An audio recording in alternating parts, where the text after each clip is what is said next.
kita bisa langsung bergabung bersama Bapak Supriyadi selaku Kepala Dinas Sosial Pemberdayaan Perempuan dan Perlindungan Anak atau Dinsos P3A Ponorogo. Selamat pagi Bapak Supriyadi. Halo.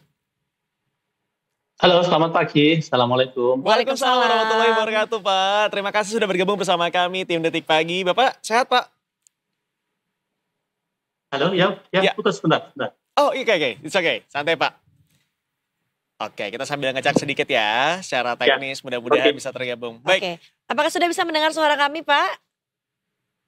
Iya, bisa. Sudah ya? Iya. Oke, Bapak, ini kita mau ngobrol-ngobrol nih sama Pak Supriyadi langsung ya. Jadi tadi tuh sebetulnya di awal acara kita ada berita gitu bahwa ternyata katanya adalah Pak nih pengemis di Ponorogo gitu ya. Penghasilan seharinya 200.000, yang mana kalau ditotalin tuh 1 bulannya berarti 6 juta rupiah ya Pak ya. Ngalah-ngalahin gaji UMR di beberapa kota dan ngalah-ngalahin gaji PNS golongan 4 juga nih Pak ya.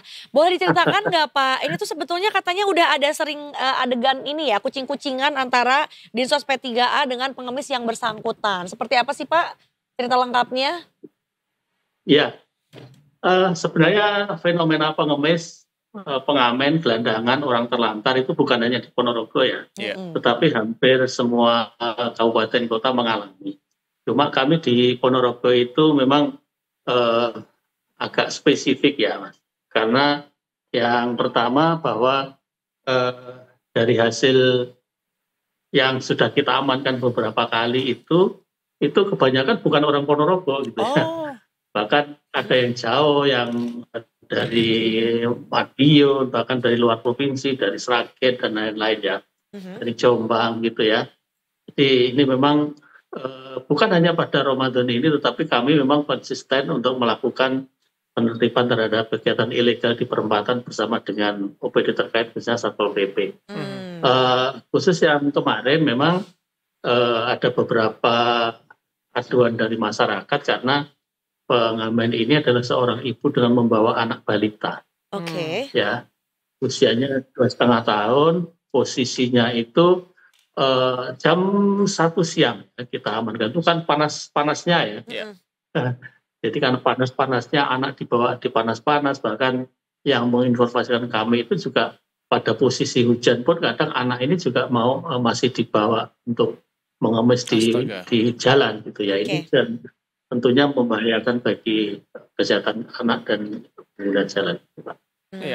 Ya ini jadi khawatir juga kita ya mengalami atau melihat kejadian seperti ini karena otomatis quote unquote seolah-olah si anak ini dijadikan sebagai alat untuk mengemis begitu ya, untuk mendapatkan belas kasihan dari orang banyak.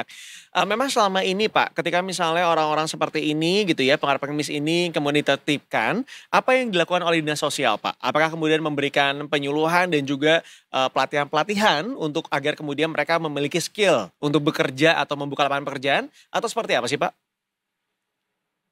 Ya, memang kita punya SOP dan standar pelayanan minimal Mas ya terhadap kelompok-kelompok rentan seperti ini. Tentunya setelah kita amankan di dinas sosial itu ada pembinaan ya. Tetapi sekali lagi kita sudah berulang kali melakukan pembinaan, rehabilitasi, sudah buat pernyataan, kita serahkan ke keluarga dan ke pemerintah desanya. Itu ternyata sekian hari dia balik lagi. Jadi pernah ya ada klien kami itu sudah kita bekali untuk kewirausahaan misalkan, tapi nyatanya juga balik lagi. Sebenarnya ini lebih pada bagaimana mental mereka, dan ketika penghasilannya seperti disampaikan tadi hasilnya ya lumayan. Seperti kemarin Mas kita tertibkan, dia ngakunya itu mulainya itu jam 9, jam 10 lah kira-kira ya. Ketika kita kan jam 1 itu kita geledah itu sudah ada 163.000. Ini kan jumlah yang cukup banyak, dan ketika kita tanya memang betul setiap harinya itu paling enggak ya 200.000 dia dapatkan itu ya. Ini angka ini yang mungkin ini angka yang bertambah saat di bulan puasa Pak, atau sebetulnya di hari-hari sebelum puasa juga udah rata-rata sehari 200.000 Pak? Ya sama aja seperti itu Mbak, jadi bukan hanya di puasa Ramadan ya, sebelum-sebelumnya juga seperti itu. Jadi kami memang sudah berulang kali melakukan penertiban ya terhadap mereka-mereka ini. Bukan hanya Ibu WN aja, tapi sebelum-sebelumnya juga ada misalkan yang dia mengeksploitasi ke disabilitas fisiknya gitu ya, untuk menarik dan sebagainya. Padahal kalau kita lihat Mbak, rata-rata mereka ini sudah mendapatkan bantuan sosial dari pemerintah ya. Ada yang dapat PKH, bantuan sembako. Lalu yang ibu ini juga kita tracing itu anak-anaknya yang sekolah juga dapat PIP dan sebagainya. Sehingga sebenarnya pemerintah tidak kurang-kurang lagi untuk bagaimana mereka ini sejahtera gitu ya, tidak menggantungkan dari ngamen atau pengemis lagi. Tapi mungkin benar sih seperti yang disampaikan Pak Supriyadi tadi begitu ya. Kayaknya lebih kepada masalah mental aja sih Pak. Rata-rata di antara mereka mungkin memang mentalnya sudah quote unquote malas begitu ya. Tidak mau usaha lebih, tidak mau bekerja, tidak mau mencoba untuk berpikir hal-hal ide baru apa yang bisa dilakukan. Sehingga akhirnya mereka mikirnya jalan yang paling gampang aja. Oh ya udah dengan mengemis toh saya bisa dapat 6 juta per bulan. Jadi untuk apa lagi saya harus ya mencari keterampilan baru lah, mengembangkan bakat baru apapun gitu ya. Nah ini kan sebenarnya sudah menjadi masalah yang cukup menahun Pak. Dari zaman dulu sebenarnya udah ada. Saya masih ingat betul kira-kira beberapa tahun yang lalu sempat terjadi juga kejadian seperti ini. Ada seorang pengemis dan juga pemulung begitu ya di daerah Bundaran HI Pak di Jakarta. Kemudian ketika dibongkar gitu ya, di gerobaknya terdapat puluhan juta di sana gitu di gerobaknya. Ini kan juga kita miris gitu, maksudnya bukan berarti kita tidak ikhlas ketika kita memberikan uang kita ya, tapi dalam artian bahwa ternyata bisa jadi mereka yang kita bantu ini jauh lebih quote-unquote lebih kaya dibanding kita yang ngebantu ibaratnya. Nah kemudian apa yang dilakukan pemerintah Pak kalau misalnya sudah berulang kali terjadi seperti ini? Apakah kemudian ada hukuman yang diterapkan kepada mereka Pak? Atau memang ya otomatis akan terus dilakukan pembinaan aja gitu? Ya, jadi memang kami melakukan rehabilitasi Mas ya. Memang ada beberapa yang tidak kembali lagi ke jalan ada memang. Oke. Ya. Tetapi ada juga yang katakanlah mentalnya seperti itu dia kembali lagi. Bahkan kemarin yang ibu yang kita tertipkan ini dia dulunya juga punya kerjaan bikin rempeyek katanya dia. Wah enak tuh Pak. Halo? Enak tuh Pak rempeyek Pak. Ya tapi hasilnya sedikit aja gitu. Makanya dia balik lagi. Jadi dulu pernah ditertibkan lalu dia ya sudahlah mencoba usaha yang lain. Sebenarnya hasilnya nggak mencukupi, dia kembali lagi gitu ya. Sehingga sebenarnya dari kasus per kasus dan ini saya yakin juga dialami oleh pemerintah kabupaten kota yang lain bahwa ketika itu dilakukan pembinaan sudah maksimal, dikasih permodalan dan lain-lain, dia banyak yang kembali ke jalan. Maka solusinya adalah bagaimana para pengguna jalan itu tidak memberi. Katakanlah dia memberi 1.000, 2.000 mungkin kecil ya Mas. Mungkin tidak terasa gitu ya. Tetapi ketika jumlahnya itu yang pemberinya banyak, dia hasilnya menjadi banyak ya. Bahkan kan kapan hari saya lupa kotanya ya, di Jawa Timur juga. Itu kan juga ada di Kediri ya Pak salah ya, itu sampai kalau nggak salah 60 juta atau berapa gitu ya. Dalam hasilnya itu gitu ya. Jadi memang mereka itu senantiasa mengeksploitasi kekurangan fisiknya. Lalu yang kedua mengeksploitasi anak-anak gitu ya untuk belas kasihan. Bahkan kemarin kita juga pernah menetapkan juga orang yang sebenarnya tidak disabilitas tapi dia berpura-pura gitu kan. Sehingga sebenarnya ya itu tadi kuncinya bagaimana kita semuanya untuk mendukung supaya tidak ada kegiatan ilegal di jalan dengan tidak memberi berapapun itu. Kalaupun nyumbang masih banyak lembaga sosial, panti asuhan lain-lain yang bisa disalurkan ke situ. Terus ada sosialisasi juga nggak nih Pak untuk masyarakat sekitar? Terutama kan kayaknya kalau diperhatiin ini tempatnya contoh ya Ibu WN gitu. Sepertinya adalah lokasi yang prime gitu ya Pak ya. Perempatannya sepertinya selalu ramai dan makanya banyak orang yang konsisten memberikan uang meskipun barang 1.000, 2.000 begitu. Tapi dikali berapa orang dalam sehari yang lewat situ.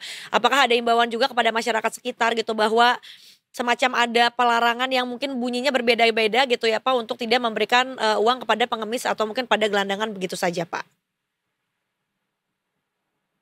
Iya, sebenarnya kita konsisten ya untuk memberikan itu, continue. Salah satunya itu di beberapa perempatan itu sudah ada papan larangan ya. Larangan untuk tidak boleh ngamen, ngemis, minta-minta, asongan gitu ya, tidak boleh memberi dan lain-lain. Tetapi mereka itu pengemis ini kucing-kucingan dengan kita gitu ya.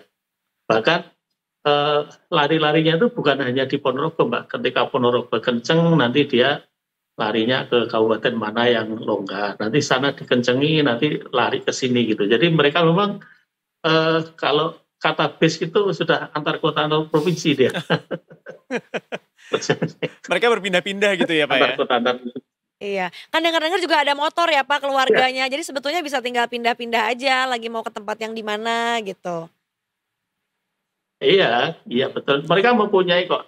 Bahkan yang Ibu WN ini kan suami kan juga pengemis juga kan gitu ya. Ketika kita asesmen kemarin itu suaminya kerja ngemis juga pakai motor sendiri, ibu ini juga pakai motor sendiri, anaknya yang sekolah yang gede itu juga pakai motor sendiri. Artinya ini apa gitu, anaknya di rumah ini udah beli motor 3 aja mampu. Iya. Atau mungkin Pak mulai dari sekarang kita harus ngecek Pak, apakah mungkin memang pengemis ini menjadi sebuah pekerjaan. Jadi kalau misalnya ada orang ngasih CV, di CV-nya pekerjaan sebelumnya pengemis gitu. Karena kan penghasilannya jauh lebih besar Pak dibandingkan yang bekerja kantoran ibaratnya Pak. Pak, tapi ini juga menarik Pak, tadi seperti yang disampaikan oleh Pak Supriyadi gitu ya, bahwa memang mereka sudah diberikan banyak sekali pembinaan, diberikan ibaratnya pelatihan-pelatihan yang ya bisa digunakan mereka untuk kemudian bekerja ibaratnya atau berusaha lah ya. Dan menariknya kan tadi sebelumnya Ibu WN ini juga sebelumnya membuat rempeyek. Pak, apakah mungkin Pak sebenarnya problemnya adalah kemampuannya mereka sudah punya, tapi keahlian mereka dalam quote unquote berjualan dan mengembangkan bisnisnya yang kurang Pak. Mungkin bisa jadi pelatihannya bentuknya kemudian berubah Pak. Misalnya dengan cara bagaimana caranya untuk mengembangkan bisnisnya agar kemudian bisa step up the game lah atau enggak menaikkan level. Agar kemudian penghasilannya bisa terus bertambah gitu loh Pak. Iya, nanti kita coba ya Mas. Kita sedang mengkaji ya kira-kira bagaimana yang paling efektif yang bisa kita lakukan gitu ya. Iya. Intinya kami memang berkomitmen untuk bagaimana kegiatan ilegal di jalan, di perempatan dan di tempat-tempat publik itu tidak terjadi, gitu ya. Jadi ini nanti sedang kami lakukan, kita kaji ya. Iya. Tapi memang mereka kan kayaknya maunya instan gitu ya. Kalau namanya usaha kan ya mungkin step by step ya, penghasilannya mulai dari mungkin 1 juta sebulan, 2 juta, 3 juta. Tapi maunya mereka kan ketika saya usaha ya dapatnya seperti saya ngemis kan. Iya sih. Segampang itu kan ya. Bisa seperti juga ya. Kan akan menyenangkan nih Pak, misalnya dinas sosial gitu ya, setiap seminggu sekali misalnya bikin semacam bazar atau pameran dari hasil orang-orang yang pembinaan setelah mengemis gitu. Jadi memperkenalkan produknya juga. Siapa tahu nanti, karena aku sendiri penyuka PY gitu Pak, siapa tahu nanti kalau lagi main-main ke Ponorogo, lagi main ke dinas sosial, pas lagi ada pameran tuh bisa ngicipin, bisa beli, bahkan zaman sekarang bisa online. Jadi jualannya bisa lebih berkembang gitu. Betul, ya dia. Bisa keluar kota juga ya. Pak, tapi kalau disinyalir nih. Nanti. Ya Pak, di Ponorogonya sendiri nih Pak, sempat ada diketahui nggak sih Pak ada semacam perkampungannya gitu yang memang ternyata mereka komplotan gitu Pak. Apa sebetulnya mereka ini terpisah-pisah sih Pak? Terutama kan tadi sempat dengar juga kalau mereka misalnya tahu nih lagi banyak razia di Ponorogo, pindah ke Madiun dan seterusnya gitu. Jadi mereka tuh hidupnya tuh berkoloni atau ternyata ya siapa tahu ada di beberapa kota kan yang memang ternyata mereka satu perkampungan khusus nih Pak, isinya ternyata perkampungan pengemis semua. Kalau di Ponorogo ada indikasi seperti itu nggak Pak? Ya, jadi kami memang kita ketika kami melakukan penertiban ya, ini memang kebanyakan dari luar kota. Jadi hampir misalkan kita menetapkan 10 itu paling 1-2 dari Ponorogo, yang lainnya dari luar kota. Berarti mereka PP Dan ya Pak ya? Pulang pergi dari kota asalnya? Iya. Jadi bahkan di beberapa mereka itu satu kampung gitu ya.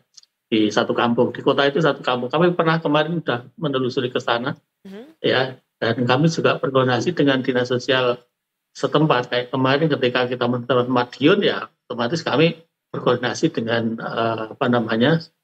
Dinsos Madiun, gitu ya. Dan kalau mereka berkoloni kayaknya iya, gitu ya. Kayaknya iya.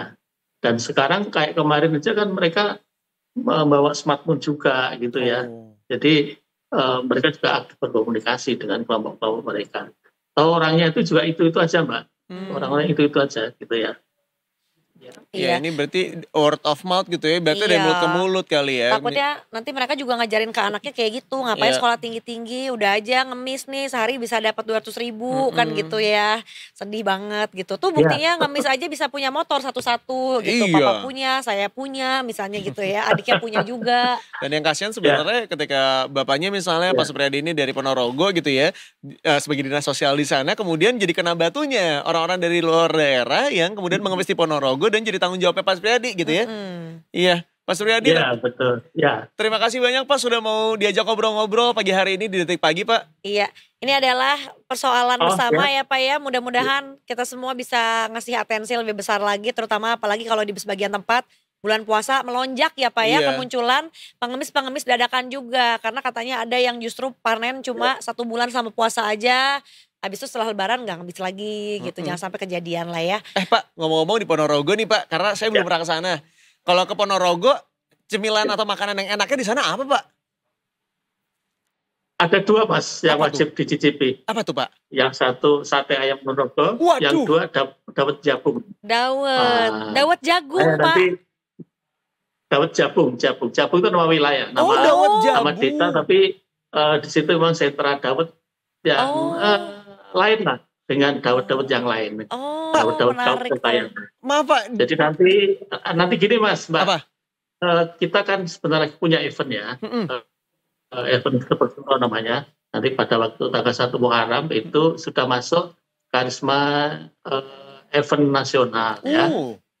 Event kita Grebek Suro itu rame banget. Jadi nanti monggo liputan ke Ponorogo. Nanti kami Iya, sambut Pak. dengan sate dan dawetnya Ponorogo. Wah boleh. Disambut dengan dawet ya Pak ya. Aduh, itu kayaknya ditunggu-tunggu banget Kita ya. mah dikasih tahu makanan apa kita samperin Mbak. Karena kita kebetulan emang doyan makan Mbak.